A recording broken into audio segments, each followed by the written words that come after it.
Hi guys, it's Mark Zickery, Mr. Sci-Fi, also known as Mark Zickery of Space Command. And in fact, I'm wearing my Space Command comic book t-shirt today. Buy shares, help us make Space Command, throw some money at Patreon, all the stuff you know to do. But today, at last, is another installment of my history of science fiction film. And today we will be talking about the 40s and the 50s. And of course, the 50s is perhaps the greatest decade of science fiction film ever.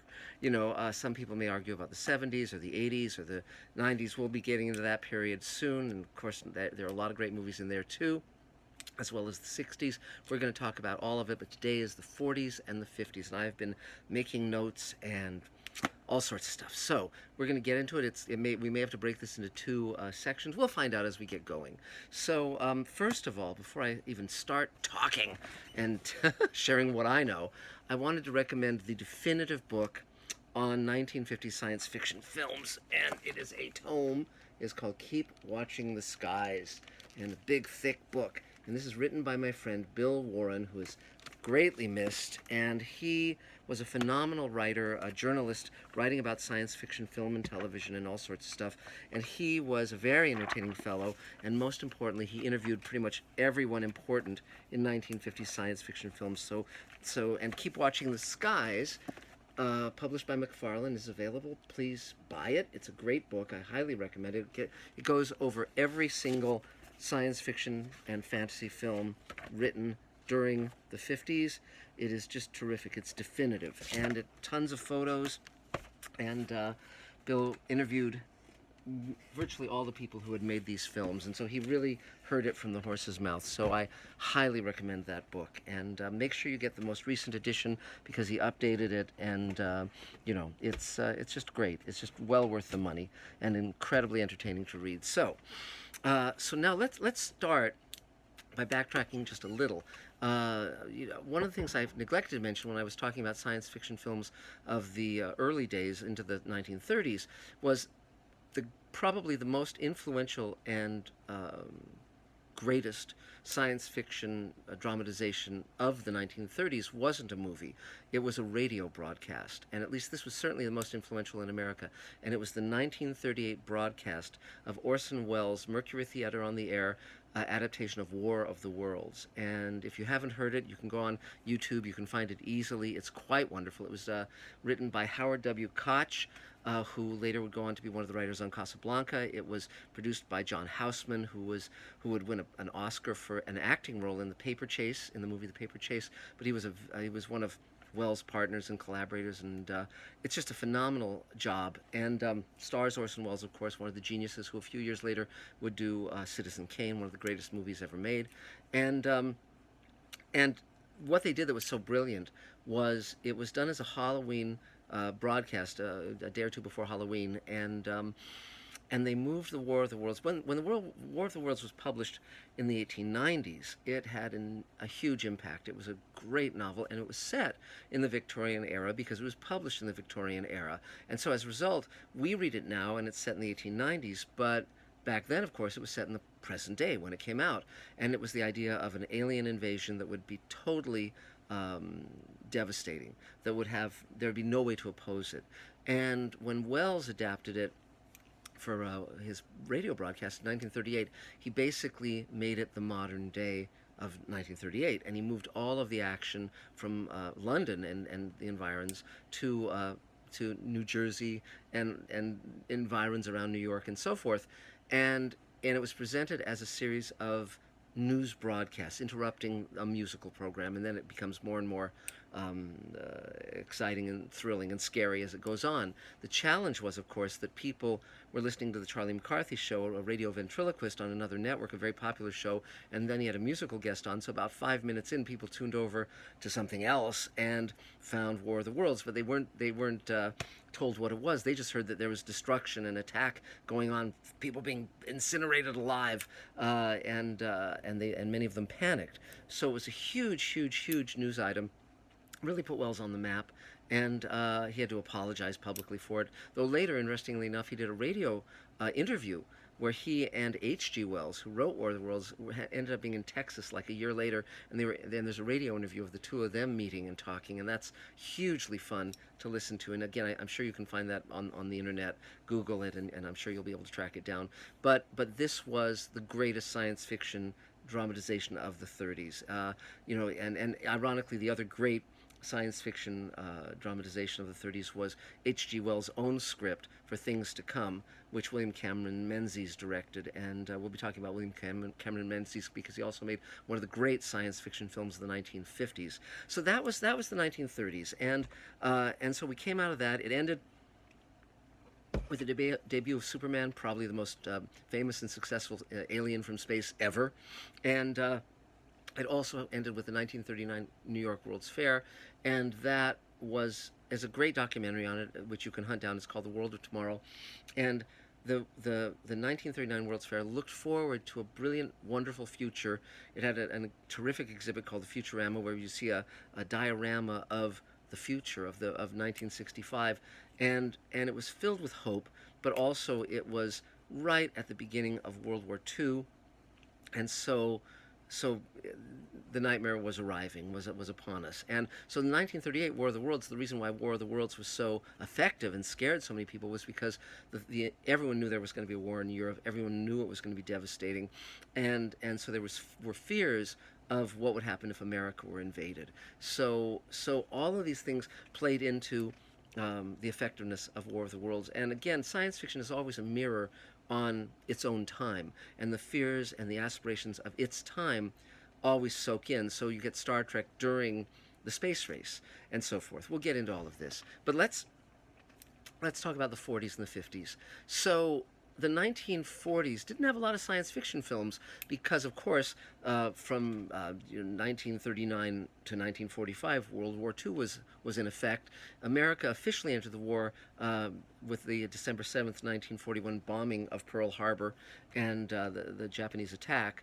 But because we were involved in fighting the war, and prior to fighting the war in the threat of the Nazis and so forth, you didn't have a lot of utopian science fiction. You didn't have future views of cities and cultures during the 40s. Primarily, you might have superheroes, both in comics and radio and movie serials, fighting the various threats, and increasingly it became the threat of fascism or the Japanese Empire and so forth. So some of the superheroes had mystical origins, like Captain Marvel, who's now called Shazam, and some of them had scientific or science fictional underpinnings, such as Superman coming from the planet Krypton, or Captain America becoming a big, strong guy because of an experiment.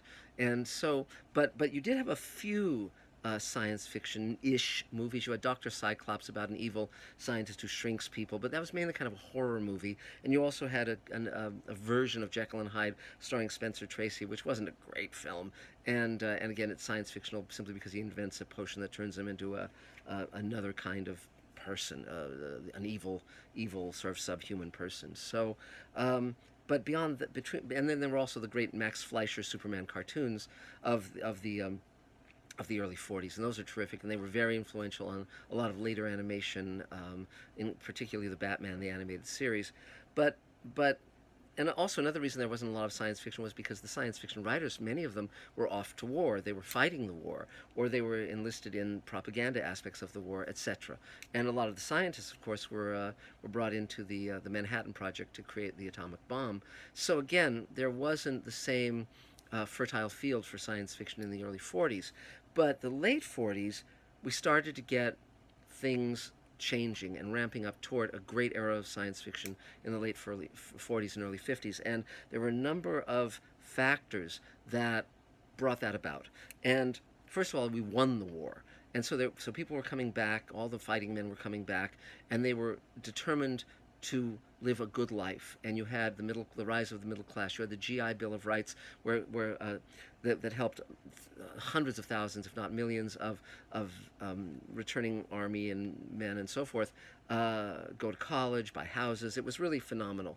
And so on the one hand, people were looking to the good life, and there was a sense of a great future ahead, led by technology. A lot of synthetic materials were being made and being marketed, plastics, all sorts of stuff. So there was a great hopeful future ahead. But also, there was the devastation of Europe and Asia. So there was, America had not been invaded, but there was a fear that what would happen if it were invaded, because a lot of these soldiers had come back from battlefields where they had seen the height of man's technology and aspiration just devastated and left in rubble and ruins and people and death on a scale that we had never seen before. And then finally, the war, of course, ended with the dropping of 2 atomic bombs on Hiroshima and Nagasaki, Japan. And so again, we got to see what a nuclear bomb would do. And it was terrifying. And so, and you started the Cold War at the very end of World War II.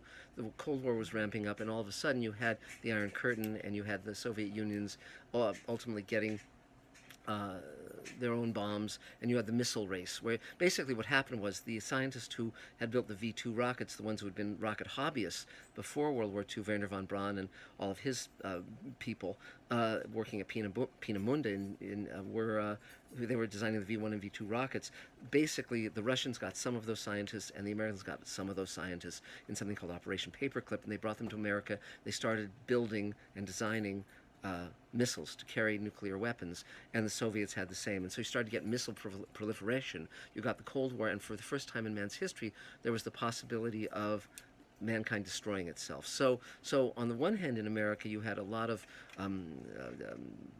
good salaries, good jobs, people getting married, raising families, the suburban dream, essentially. And on the other hand, you had the fear that it could all be taken away in a moment, that there could be invaders we couldn't fight, there could be nuclear war, there could be radiation, there could be all these things that we had no way of fighting, no way of defending against. And all of that filtered into the science fiction of the late 40s and 50s. And so there was this underlying fear of these impossible things, the previously impossible things, the unthinkable that had become thinkable. So, but still within that, there was a notion of hope and of aspiration. There was still that dream of going to the moon, the dream of a larger future, because of the good life that so many people were living. And that never died out, really. So let's just go. And the other, by the way, the other thing beyond those factors that filtered into science fiction and paranoia was in 1947, a pilot named Kenneth Arnold saw these flying discs flying over these mountaintops, and he described them as flying saucers, and that name clicked in, and it became what ostensibly alien spaceships were called. And so you had the flying saucer craze, and people were seeing flying saucers everywhere, and so that was another element of, are the aliens watching us? Are the aliens here? And that was the idea of, well, maybe it was our atom bombing tests, or the first atom bombs that were dropped, that signaled the aliens to come and observe us, and they might want to stop us. So all of this stuff was grist for the mill in the science fiction novels and the science fiction movies, and also in the science fiction movies prior to this. H.G. Wells, who was one of the greatest science fiction writers ever, wrote things to come, but most of the science fiction writers to that point weren't writing movies. And in the 50s, we started to get some of them writing movies. And so we start with 1950, where we get an amazing film, one of the first great science fiction film of the 50s, Destination Moon. And this was written by Robert Heinlein, one of the great writers of science fiction. Many of his books are behind me. He was an engineer, and he knew the science, and he wrote what for then was a realistic trip to the moon. It was illustrated by Chesley Bonestell, one of the great astronomical artists, and it was in Technicolor, glorious Technicolor. I recommend this film. It's very, very fun, and it was produced by a movie producer named George Pal, who was one of the great science fiction producers. All the time I was growing up, when I was a kid, there were two people making science fiction and fantasy films that you could really rely on. One was George Pal, and the other was Ray Harryhausen, and we'll get into both of them. But George Pal was an immigrant from Eastern Europe, and he had started making films. He was making little short films that were stop motion films with puppets, and these were made during the war and so forth. And Ray Harryhausen was his animator, and so they had a working relationship very early on. But at the time, Destination Moon was a major studio production. It had a good sized budget, and a lot of magazines covered it. So, for instance, here's the Popular Mechanics cover promoting Destination Moon, and you can see the different astronauts had different colored spacesuits to delineate who was who on the alien terrain. And if you ever watch the movie Alien, it's very hard to see, but each astronaut has a different colored spacesuit. And if you look behind me, I think you can see some of those suits. So Veronica Cartwright's spacesuit is blue, Sigourney Weaver's is white,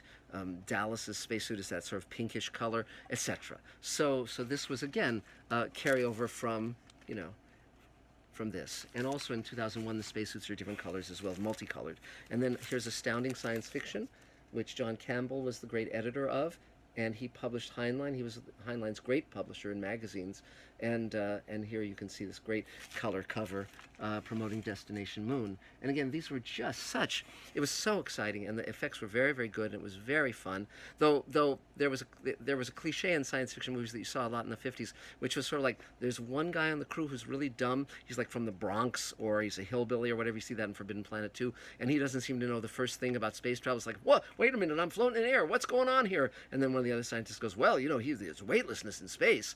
It's like, really? You're going to take that guy? Really? That guy's going to be let on a spaceship? And in Journey into Space, which is one of my favorite radio shows from the BBC from the 50s, great show written by Charles Chilton, who I named one of the characters in Space Command after, they translated that character into sort of a limey, like a British character. So he was, but again, that same thing where he was like, wow, oh my God, what's going on? I can't see. It's dark in here or whatever. It's just like, oh, okay, great. So, but still, given that, you still get great stuff happening in these films. So Destination Moon was the first great science fiction film. Now, the funny thing was that throughout the 50s, you got big budget films, big studio films that were sort of like A pictures, and then you had a lot of cheaper knockoffs or imitations that were trying to kind of grab some of that same audience.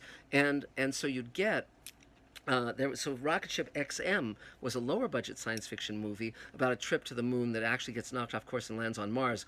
Could happen, and it stars Lloyd Bridges, who you might know from later years, where he was in some of the he was in Airplane, and he played a lot of comedic roles on television. He was famed for a show called Sea Hunt, and he's the father, of course, of Jeff Bridges and Beau Bridges, but he's a wonderful actor, and he's in Rocketship XM. Now, a lot of the leading men in films of the 50s, first of all, many of the directors, the writers, the producers, the actors had been through World War II. They'd been soldiers in World War II. They had that experience. They had seen death close up, and so they were more adult.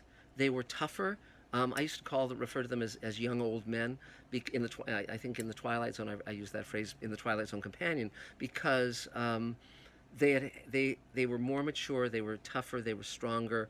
They just had a different view of life, more because of what they'd been through and what they'd seen.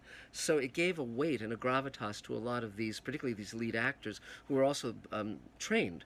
And so they were very solid presences. So you get actors like Lloyd Bridges, and we'll be getting into many of these other actors, Hugh Marlowe and Richard Denning and Richard Crane, so forth, Kenneth Tobey, really wonderful actors, somewhat interchangeable often, but just so distinctive and so wonderful. But Rocketship XM was a knockoff of Destination Moon, and they rushed it in production, and it actually came out before Destination Moon to try to steal some of that movie's thunder. But nevertheless, both are very fun films. They're very different from each other, but Destination Moon was the one that was trying to be accurate. And in some ways, I was going to say laughable now. It's not really laughable, but it is kind of innocent in its way. And still, it's very fun to watch, and I have a great love of that film and many of these other films that we're going to be talking about, some of which are not good films necessarily, but they're wonderful. So then we move in, and what I'm going to do, by the way, is go year by year in this case, because there were so many films, and also another thing was that you had competition from television because TV really emerged in the late 40s, 1947, 48, 49, and by the 50s it was basically supplanting radio and drawing a lot of revenue. Taken away from the movies, and the movie studios had to decide what on earth they were going to do. And at first, they wouldn't make television. They were opposed to making TV. They viewed it as the competition, but they would try things like Cinerama or widescreen, CinemaScope, or or epic movies that TV couldn't do because of course televisions initially were in black and white. Most of the shows were shot live. They were on a stage. Even dramas, there'd be like a painted backdrop or something, very chintzy. And so even with the science fiction films, the studios were trying to kind of present a scope or something just amazing. And there was that Circus Barker kind of quality to a lot of the science fiction films. Now, also, the way that films were shown back then was very, very different from how they're shown now. Because now, of course, we all if we go to theaters, we go to the multiplex and it's multi-screens. There are very few drive-ins left. Back then, it was completely different. And because most people went to at least one movie a week or more, and movies were in one theater. So you'd go to a theater, it would only be showing, there was only one screen, it was a big screen, it was a big theater, it seated hundreds if not thousands of people, and it would show two films. And so it would have often, with the A picture, the big budget picture, then there would be a second film, which was often called a B movie, because it was the second film on the bill, and it would be usually a lower budget film. Not necessarily a bad film, but just less, it wouldn't be, one of the big movies with the big movie stars. It would have second-tier movie stars and second-tier stories and so forth, but many of those have become classics in their own right. So even with science fiction films, they were trying to... some science fiction films would be big-budget films like Destination Moon, and then you'd have Rocketship XM. But even so, these are still great, fun films. And most science fiction films, like most movies of that period, were black and white, but every now and then you'd have color films, and those would be very... lush color because of Technicolor and all of that. So now, and I'm going to be going year by year because there were so many great films, and it evolved the kinds of films that were being made and the kinds of stories that were being told, and you very quickly got almost an ensemble of certain actors who would be appearing over and over and over again in these films. So you would often see Richard Crane or Richard Denning. You would often see some of these actresses like Faith Domergue, or however it's pronounced, in many of these films. Dana Winter was, of course, also wonderful in films. We'll get into this, but we'll be going year by year because you'll start to see certain traits, certain people, etc. So now we've covered 1950. Now we're in 1951. Now there were a lot of silly films, and again, we won't be talking about horror films generally, or even fantasy films. We'll try and stay within science fiction. There were Abbott and Costello movies, of course. They were a comedy duo, and so they at one point went into space and so forth. But let's talk first about the great science fiction film of 1951, one of my absolute favorites, and it is this, Day the Earth Stood Still. And this is the Laserdisc, interesting enough, and if you look carefully, you can see it is signed by Robert Wise, who was the director. It shows the great robot, Gort, and the leading man, Michael Rennie, who was a British actor who was not known well here. Now, there are many, many things that are distinctive about Day the Earth Stood Still. First of all, I went to a panel at the World Science Fiction Convention many years ago, and the writer of the movie, Edmund North, and the director, Robert Wise, were there in person, and they mentioned that the first actor they'd actually considered to play Klaatu, the alien visitor, was Spencer Tracy, who was, of course, a great American movie star, but very earthy, very down-to-earth, and that would have been a very strange casting, and it was very good that they weren't able to get him, because Michael Rennie seemed exotic, because as an relatively unknown actor, when he shows up and he has that British accent and he seems very cultured and very smart and very alien, it really works because the audience didn't know who he was. And Gort was this amazing robot design, and we have many great robot designs in the 50s. Previously, the great robot design had been the robot in Metropolis, but Gort is, again, one of the greats. He's all silver. They made one Gort that was just a statue, nobody inside it, for when it's standing guard by the spaceship, and then they made another one with a human being inside of it. And it would have a seam up the front when you shot it from behind, and a seam up the back from when you shot it up front, just to make it look like how could there possibly be someone inside that? It also had this great visor where there'd be this little light pulsing, and then it would fire this sort of laser beam out and disintegrate things. So, and it was tall, really, really tall. So these were all great things. And it was based on a short story called Farewell to the Master, in which an alien and his robot appear on Earth, and the difference was that was a short story by Harry Bates, and the basic premise in that was that the master was the robot and the human was the servant, and they took that element out for Day the Earth Stood Still, which is good. But the basic notion of Day the Earth Stood Still is an alien lands his flying saucer in the middle of I think it was the lawn in Washington D.C. or wherever it was, and he comes in peace, but it's misunderstood, and he's, I won't go into the plot, I won't reveal too much, but let's just say it's a Christ parable. There are many religious symbols in it if you look for them, halos and crosses and so forth, but whether or not you're a Christian doesn't really affect your enjoyment of this film, because it's wonderfully acted, wonderfully written. Sam Jaffe, who played the High Lama in Lost Horizon back in 1937, is here as sort of an Einstein kind of scientist. And the female lead is Patricia Neal, but unlike many female leads in many movies of the 50s who were just kind of, because you had a lot of strong women characters in the 30s and 40s, and female and actresses, but by the 50s the whole message from our society to a lot of women was settle down, marry, have kids, be a housewife. And so you tended to get female roles that weren't as dominant, as strong. There were, of course, many exceptions to that, thank God, but Patricia Neal was this incredibly strong actress. She's also in The Fountainhead, based on Ayn Rand's novel. She was a movie star of that period, but she's stronger, and just in how she comes across than most of the actresses of that era. And she's terrific in this, and she plays a woman who basically is living in a boarding house, and Klaatu, disguised as a regular human being, takes a room there and to observe humans. And she has a little boy. I think her husband was killed in World War II, so she's a widow. And her little boy is played by an actor who would grow up to play the role of Bud on Father Knows Best, a very popular 1950s sitcom starring Robert Young, and Jane Wyatt, who again was the female lead in Lost Horizon and would become Spock's mother in the Star Trek films. So it's funny how all this stuff dovetails. But in this, the little boy, basically becomes sort of a teacher to the alien about how humanity works, and they form a bond and a friendship. And again, he's terrific. Hugh Marlowe, sort of the boyfriend who she's supposed to marry, but he's just kind of a lout.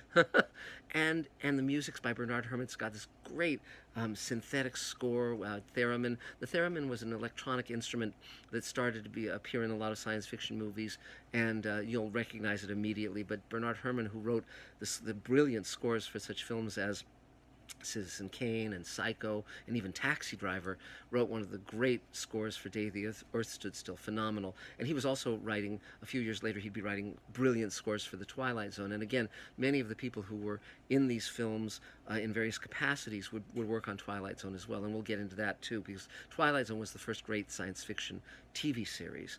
And so when we talk about science fiction in TV and film, we'll be getting into all that stuff. But for now, we're continuing with movies. Now, another film of 1951 that was notable, you started getting certain subgenres of science fiction. So you would get you would get the space discovery film, the landing on the moon, landing on Mars kind of films, and some of them would be serious, like Destination Moon. Some would be less serious. We'll get into Queen of Outer Space ultimately and talk about that. Others would be so it was space exploration was one of the great themes. Then you got invasion or visitation by aliens. You had sort of monster movies where the aliens would be monsters as opposed to human-like aliens, as in Day the Earth Stood Still. And then with a movie called Five, you got end-of-the-world movies. Now, Five, and particularly after the bomb movies, fear of radiation, fear of nuclear holocaust was a big element throughout the 1950s into the 60s and beyond. And Five was about 5 survivors of a nuclear war, and it's a very talky film, and it was written by Arch Oboler, who was one of the great writers of radio.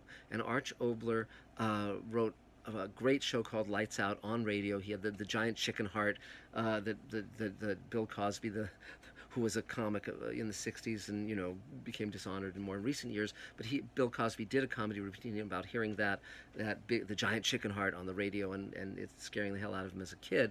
And that was Arch Oboler. So Arch Oboler wrote Five, and it was one of the early post-apocalyptic movies. And you also were getting post-apocalyptic novels by this point.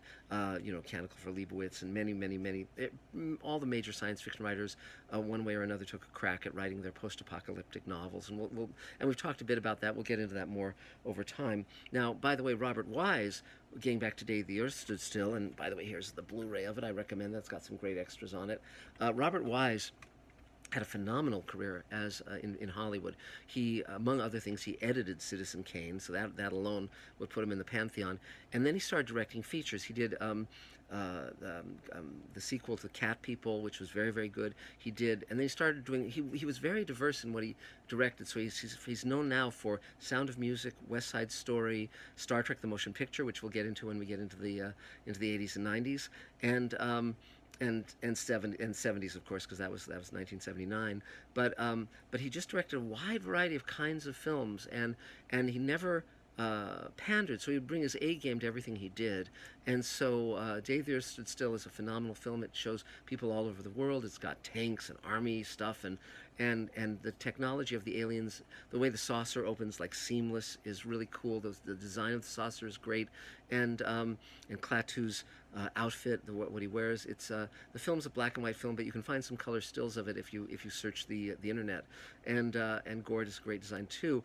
And when you go inside the spaceship, it's very funny because years later, when people would claim to be abducted by spaceships, by flying saucers, they would often remember spaceships as looking identical to the interior of Day the Earth Stood Still. So what would start to happen was a lot of people would be very influenced, even subconsciously, by science fiction movies they were watching. And of course, they had a foreign language in Day the Earth Stood Still, and the very famous line, of course, is Gort Baradu Klaatu Niktu. Which was basically Patricia Neal's order for Gort to not destroy the world, and she was given that task. And it's again a great scene. But then we come to Five, which is a talkie scene. And again, the lower budget films might take place in one setting, or they might take place on a few sidewalks and so forth, or they might have just one or two monsters. And whereas the big budget films were showing much more of the world, much bigger scope, much bigger production values. But Five is interesting just for the fact that it has there's a picture of its time. Now, another great film. Now, there was another Mars film like Rocketship Xm in 1951 that was called Flight to Mars. Another fun film that has Marguerite Chapman, who was in many films. Cameron Mitchell, who would later be in I think it was in the Big Chaparral, a western later, and also it has. Arthur Franz, who would also appear in Invaders to Mars. So he starts, again, seeing these actors in many, many films.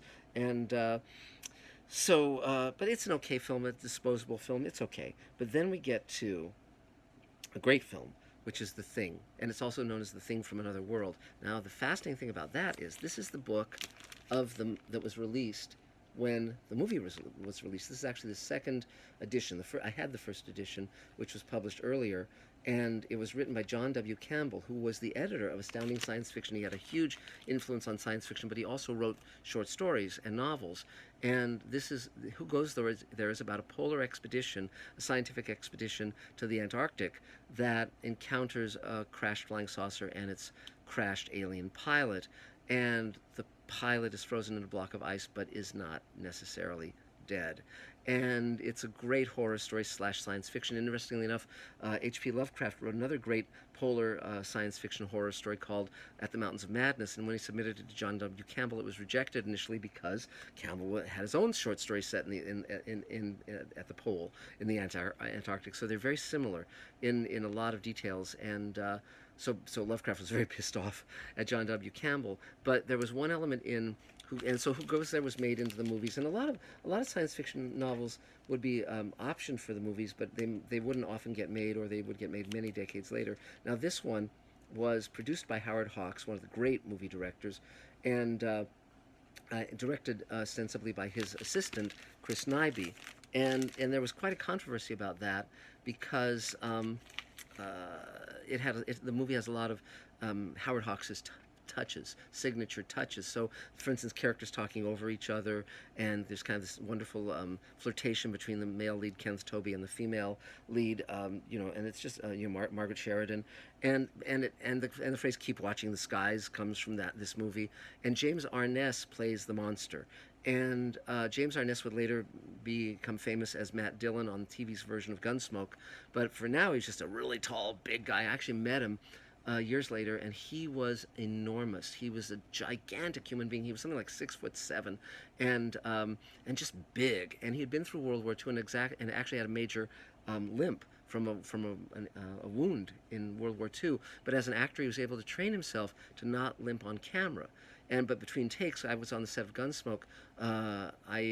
He would limp. It was very noticeable. But he was a big guy, but proportionally gigantic. So he was really interesting and seemed very nice. But in this, he plays basically an intelligent carrot, essentially a vegetable creature, and it's just kind of like a Frankenstein's monster kind of thing. It's not very interesting. The movie's great. The movie is really wonderful, but it's kind of anti-intellectual and kind of conservative in its orientation. But the one element they didn't include from the original story, which I also recommend, is that the alien is able to change shape and look like human beings, specific human beings. Now, later, John Carpenter was a huge fan of Howard Hawks, and later, when this was made as The Thing, John Carpenter's version, which we will get to later, it did have that element. It was able to impersonate people. But both versions of The Thing are great and well worth seeing. And this one, again, there was the issue of, did Howard Hawks direct it? And the idea was that Howard Hawks directed it, but didn't want his name on it because he was an A-list director, and this was kind of a genre film. The reality is that Chris Nyby directed it, but Howard Hawks gave him a lot of suggestions, and later Nyby was quoted as saying, well, if Howard Hawks gave you suggestions as to your direction, wouldn't you take them? And that's a point well made. And but I recommend the film. And actually, Bob Burns, who was a friend of mine and is a big science fiction collector, each year he used to do a Halloween presentation for the neighborhood where he would remake his garage into some big science fiction or horror thing, and people could tour through it, and you'd have monsters and so forth. And one year he did the setting of The Thing from Another World, and you'd go into this frozen over experimental base, and the monster would jump out, and it was great fun. He also did Alien one year, and again he had Walter Koenig and D.C. Fontana and many friends helping him put these things on, and they were just terrific. Thousands of people would show up to see them each year. They were only up for a few days, so they were really great. And again, thanks to the wonders of Google, you can Google Bob Burns Halloween, and you can probably find some photos from these things. But The Thing was another movie that was really a cut above. And then finally, in 1951, another great film came out. Now, I talked earlier about how some science fiction films were based on novels that came out years or even decades before. Now, for one thing, when we get to War of the Worlds, the great War of the Worlds novel by H.G. Wells that had been made into a great radio play by Orson Welles, it would take until the 1950s for that to be made into a terrific science fiction film. But it had actually been in development in the 30s, and Cecil B. DeMille, the director of The Ten Commandments and many great epic films, had intended to make that film. And Ray Harryhausen, who we'll talk about shortly, he also, as a teenager, animated his version, some scenes from his version of War of the Worlds, because he wanted to do that movie many years earlier. But it took until the 50s. But When Worlds Collide was also a science fiction novel, and here is the first edition of that. And it's about a planet coming close to Earth, and Earth is destroyed, and it's about a spaceship that goes to this other planet with a few survivors of Earth. And there was actually a sequel to it called After Worlds Collide, but it was written by Edwin Ballmer and Philip Wiley, who later would write a terrific science fiction piece called LA 2017 that Steven Spielberg filmed, and we'll talk about that when we get to that decade. But this is the wonderful cover, and it shows Earth being destroyed. And now, the whole notion of Earth being destroyed, of course, that goes back to biblical things, Noah and all of that. And there was a great end-of-the-world movie called Deluge, made in the 30s, that was thought to be a lost film, and it shows, New York being flooded and all these cities crumbling and so forth, and it's a very fun film, and it was based on a novel by S. Fowler Wright.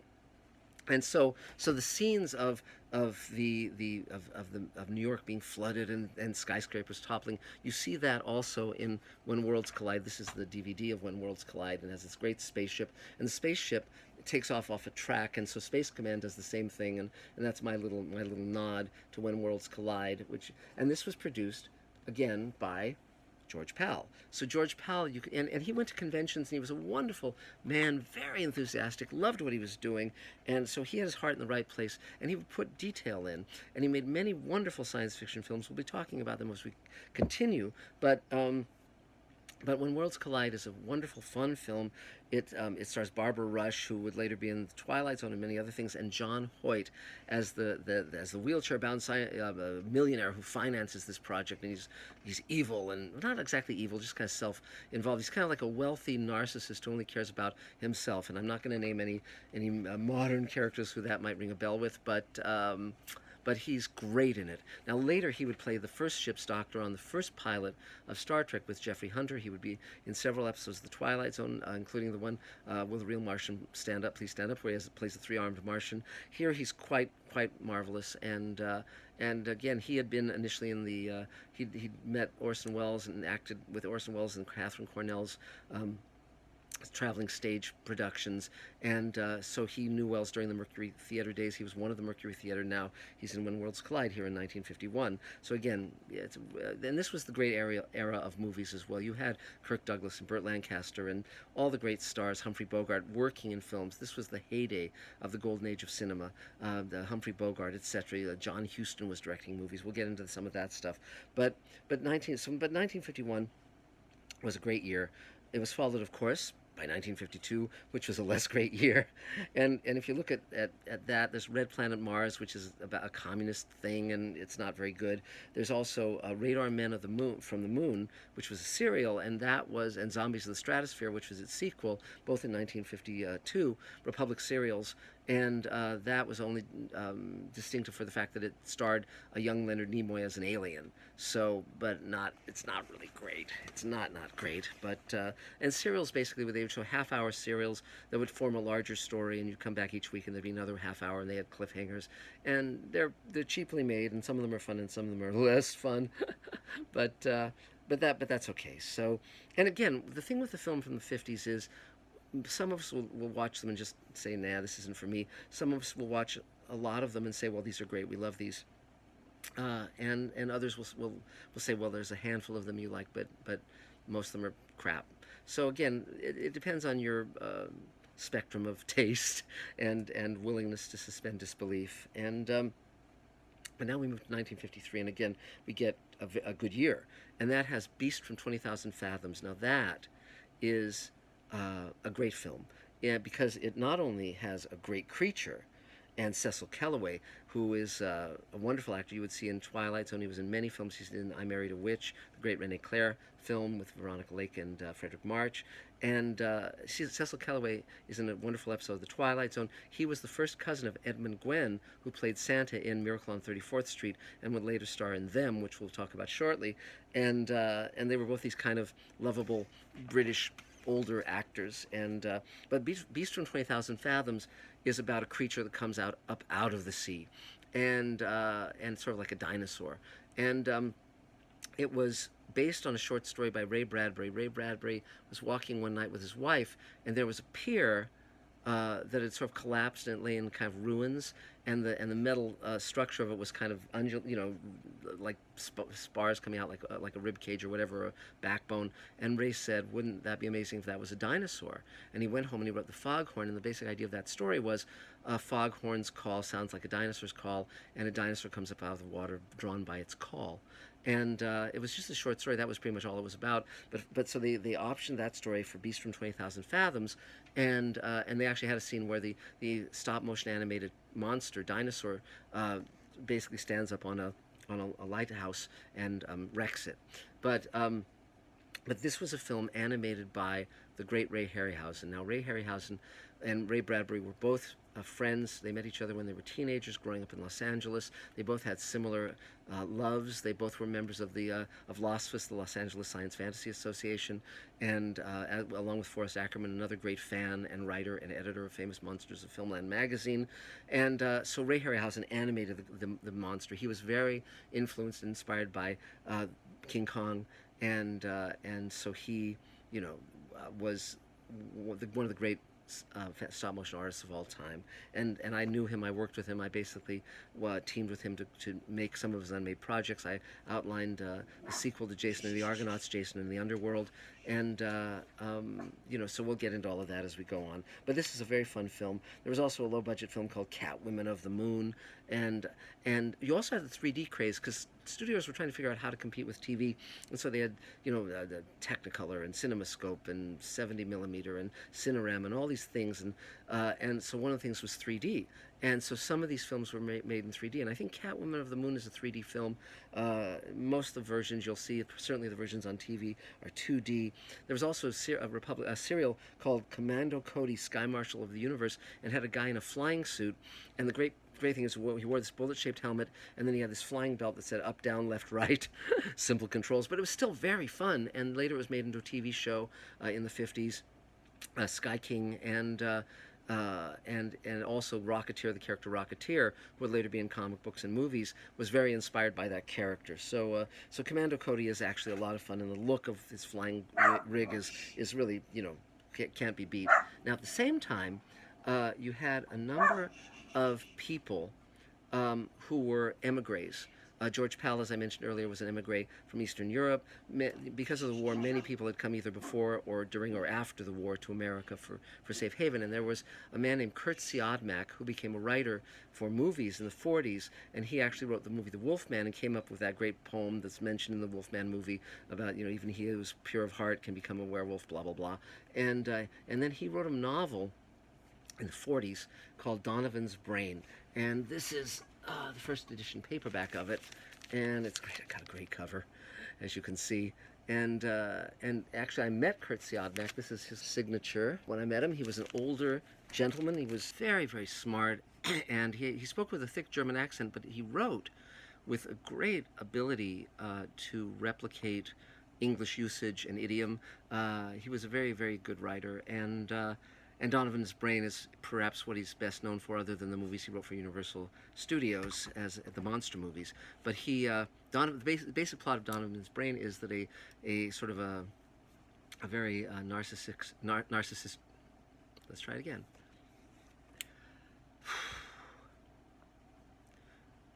When I met Kurt Siodmak, he was an elderly gentleman, and we met at a Writers Guild retreat up in the mountains. And he spoke with a thick German accent, but he wrote with a great command of English idiom, so you could never tell that he was a foreigner from the writing. And Donovan's Brain was his best-known novel. And he'd written the monster movies for Universal, but Donovan's Brain was first adapted into a great radio play that Orson Welles starred in. The basic premise is that a scientist who's doing brain experiments saves the brain of a dying millionaire and keeps it alive, and it slowly begins to take over him. And it's a very cool little horror / science fiction story, and Orson Welles was great in it, playing both the scientist and the brain. and so the movie that was made from it was entertaining. It had Lou Ayres, who had played Dr. Kildare in the movies, and he was really good. And Nancy Davis, by the way, who stars as the female lead, later became Nancy Reagan. So that's an interesting little bit of trivia.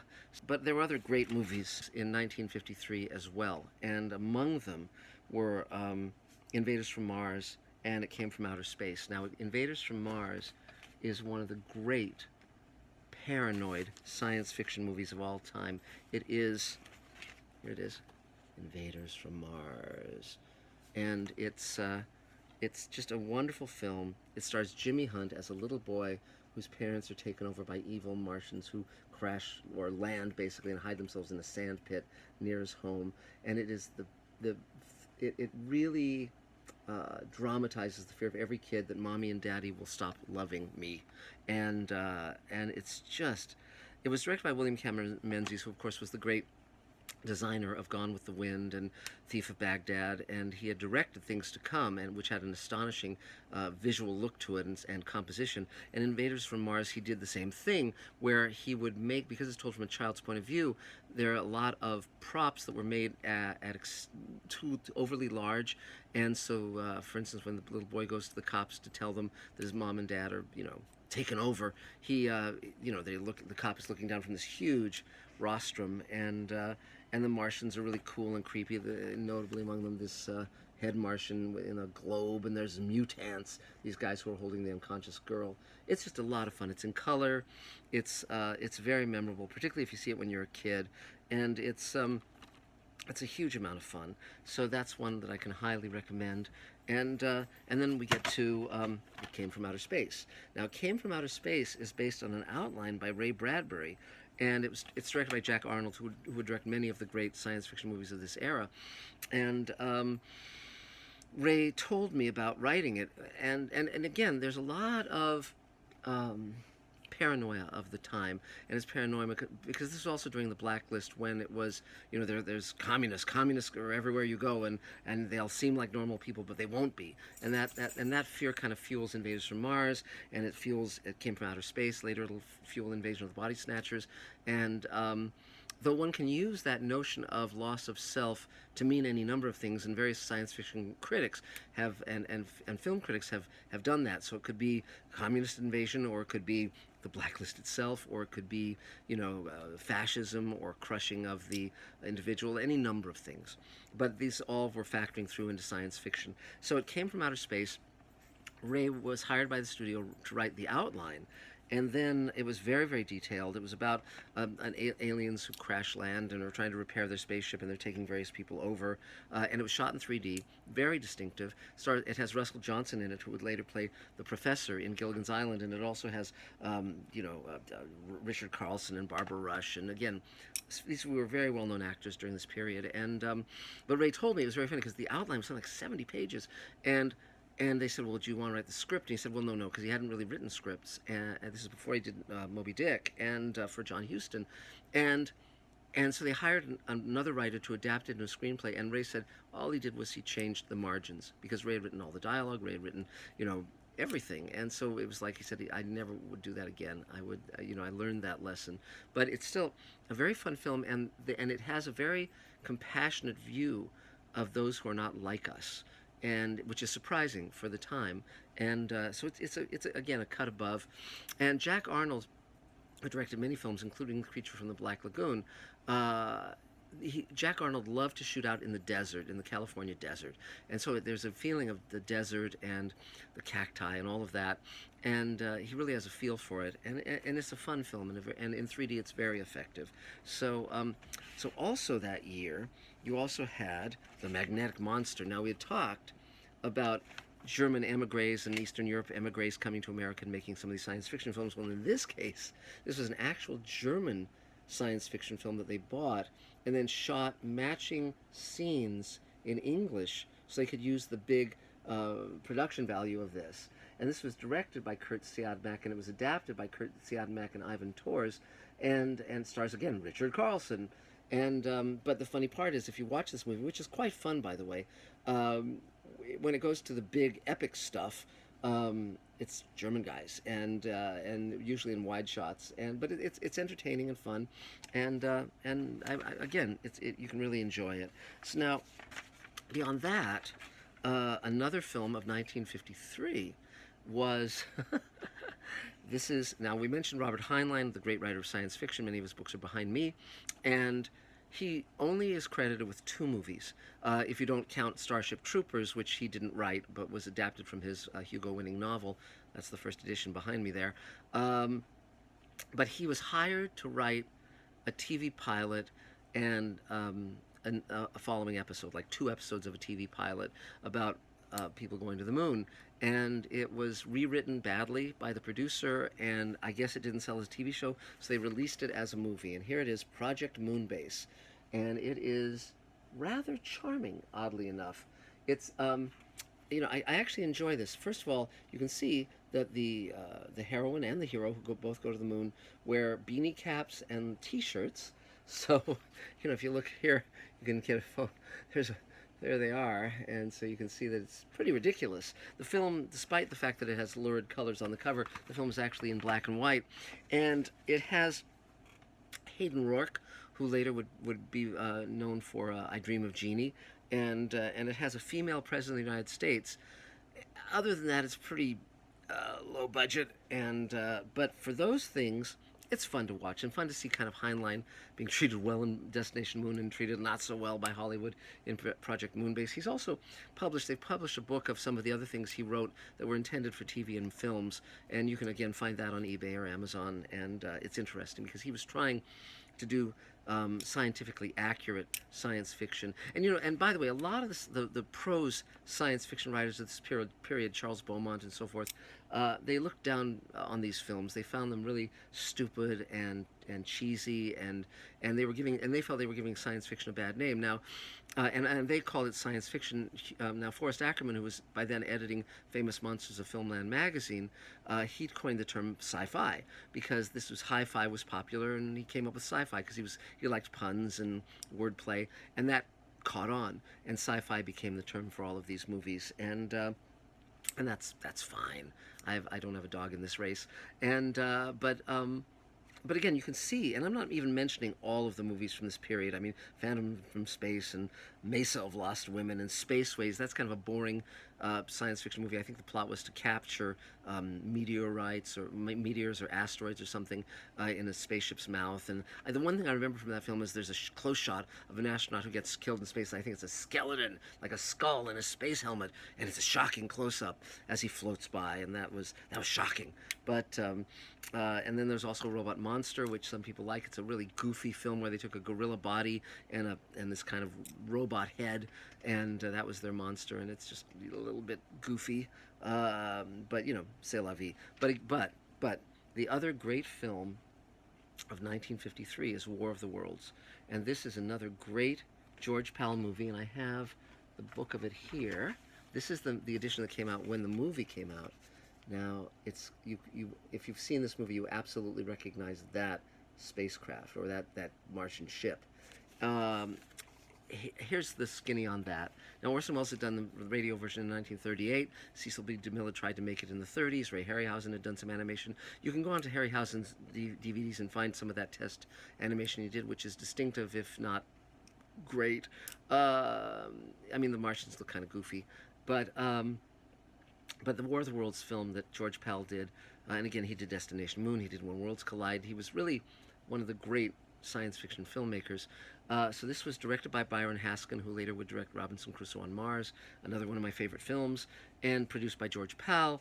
And it's a wonderful, wonderful, wonderful film. It stars Gene Barry, who later would be on Name of the Game. He'd be the lead on that TV show. And it's just everything a science fiction invasion movie should be. It has these now in the book, Wells had a walking machine, tripods that were the Martian vehicles, but I think they did tests and they couldn't get the tripods to work or look credible, so they created these wonderful manta ray ships, and with the green glass and the glowing laser beam and all of that, and those heat rays were also in Wells's novel, very far ahead of their time, and it's just great. It's great. Gene Barry's terrific. It's in color. The visual effects are great. The scene of Los Angeles being destroyed, for anyone who lives in L.A., great stuff. And it just really works all the way through. And it's true, although it's set in the 50s, it's true very much to the intent of the original novel, and the ending is the same, and which I won't give away, but it's one of the great endings of any piece of science fiction ever. And they have these Martians, and they're goofy looking, but they're wonderful. They basically have this big three-part eye of three colors, I think blue, red, and green, and they've got these weird little heads kind of shaped like this, and they've got this tentacle with a big suction pad on the end. And there's this wonderful scene where Anne Robinson, the female lead, she's in a abandoned farmhouse, and this tentacle comes up and grabs her from behind on the shoulder, and she turns and sees the Martian up close and screams. Just great. Just great. And so it's a really wonderful film. It won an Oscar, I think possibly for visual effects. I'd have to go back and check, but it's a great film. Now later Spielberg remade this. I don't like his film as much. It starred Tom Cruise. The opening of that version is terrific, but it does a lot of things that kind of combine certain elements from the novel in a way that really doesn't work well. But we'll talk about that when we get to that decade. So now we move into 1954, and 1954 was another great year. Oh, I was by the way, Riders to the Stars is the film with the capturing the asteroids and the skeleton, the skull and the space helmet going by. I said it was Spaceways, but I think it's Riders to the Stars. Another sort of boring science fiction movie. They're kind of very interchangeable, but there was a great film made in 1954, and I will show you the first American edition of the book it was based on. This is the first American edition of 20,000 Leagues Under the Sea from the 1870s. A lavishly, gorgeously illustrated book, and it was made into just a spectacular film by Walt Disney. It was directed by Richard Fleischer, and again, this is one of the big budget science fiction films of its time, and now it could even be categorized as steampunk, really. And it was, well, that's where to start. The design of the Nautilus is spectacular. It's gorgeous, phenomenal. It was Harper Goff who designed it, and it is just one of the great designs of cinema. It stars Kirk Douglas, who was an A-list movie star at that time, and this is before he did Spartacus and some of his other great films, but he was already established and doing many, many classic films. It also has Peter Lorre, who came to prominence in M, directed by Fritz Lang in Germany, but then he came to the States, and he would be tons and tons of films as well as television. He's in Casablanca. He's in The Maltese Falcon. He's in Voyage to the Bottom of the Sea, the movie, which we'll talk about when we get to that decade. And he's wonderful in this. Richard Matheson worked with Peter Lorre because he did the films for the Poe films for Corman, and he told me that Peter Lorre was a wonderful man, just incredibly lovable, and he would never say your lines exactly right. He would always kind of extrapolate and interpret, and he said he was so lovable that you forgave him that. And so that's really, really cute. And so he's great. Paul Henreid's in this. And of course, the standout role is James Mason as Captain Nemo.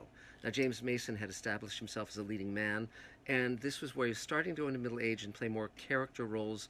He would be in films like Kubrick's Lolita, many, many other films. He's also in the TV version of Salem's Lot, the first version of that. He was a great actor in everything he did, and as the brooding Nemo with a beard and a mustache, he's perfect, absolutely perfect. The design of the diving suits is spectacular and wonderful. It was shot underwater. It was amazing in every way, shape, and form. And also, when you get the DVD of it, the making of footage, the making of documentaries is really fascinating because there's an attack by a giant squid, and initially it just didn't work. The Nautilus rises to the surface, and they fight the giant squid, and it just didn't look right, didn't look real. And so they reshot the entire sequence and put it in a storm and changed the lighting. And they have the original version and the new version of that scene where you can compare them. And the fact that Disney was so committed, willing to spend more money to get something right, paid off, because the film was a huge success, is still a huge success to this day. It really holds up, and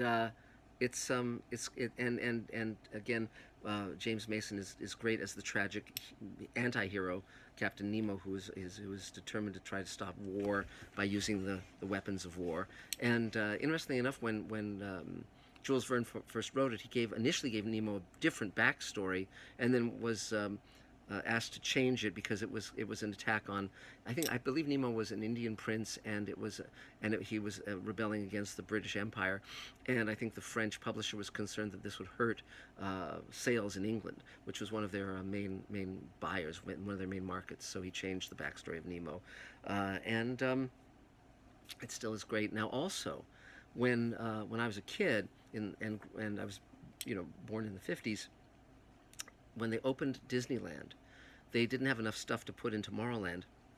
They had the rocket to the moon, but they didn't have enough things to populate Tomorrowland, so they had just finished shooting 20,000 Leagues Under the Sea, and they put the sets from that in Tomorrowland. And I remember walking through and seeing those sets, the great organ that Captain Nemo plays, everything. It was beautiful, spectacular. There's actually a ViewMaster reel where you can watch, you can look at 3D images of those spectacular sets.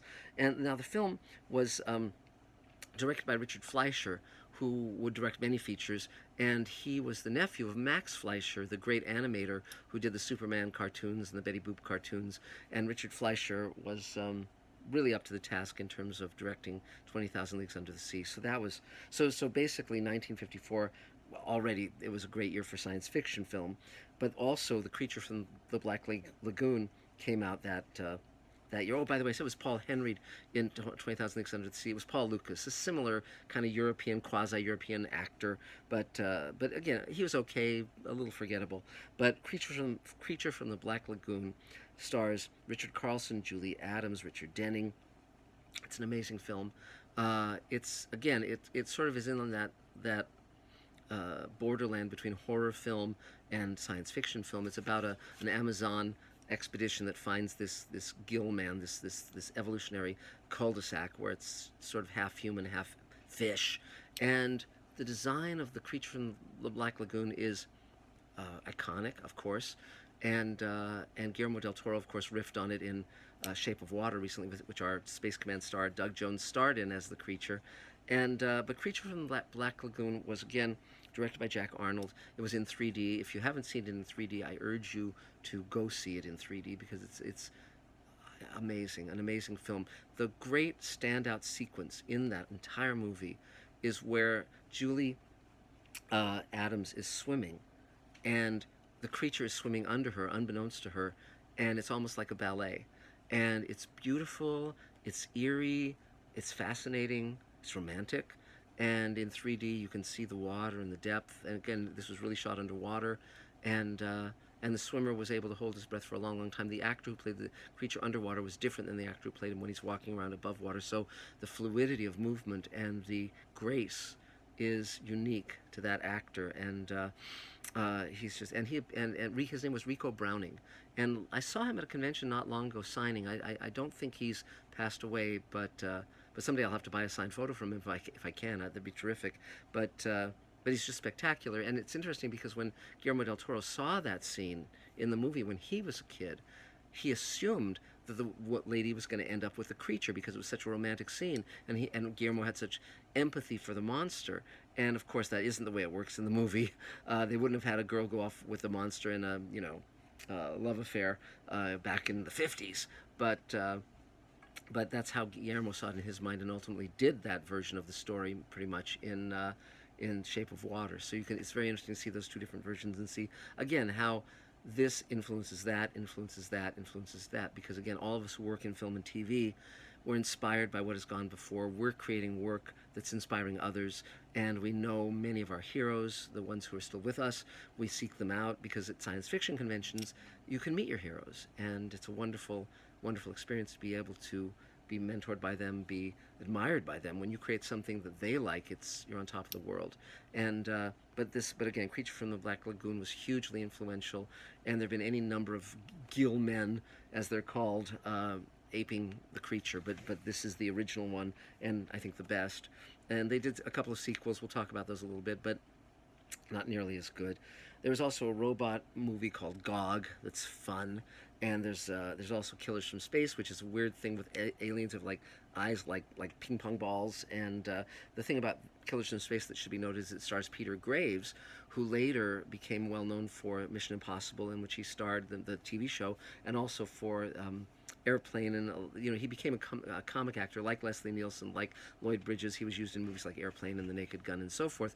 And Peter Graves, interestingly enough, is the brother of James Arness. So if you look at the two of them, you can see a resemblance. And then during this period, they were both appearing in these science fiction films as well. So, and then I mentioned Riders of the Stars. That was directed by Richard Carlson, who was acting in many of these movies, and it starred William Lundigan, another kind of beefcake kind of leading man, and Herbert Marshall, who was again, like Cecil Kellaway and Edmund Gwenn, an older British actor from sort of the heyday of Hollywood, the 30s and the 40s, and very classy. And often science fiction movies would hire sort of older actors kind of on the downturn of their careers as they were getting older, and they were no longer playing leading man roles, but they would pay them a certain amount to grace what were lesser films, and so that's often what would be going on in some of these films.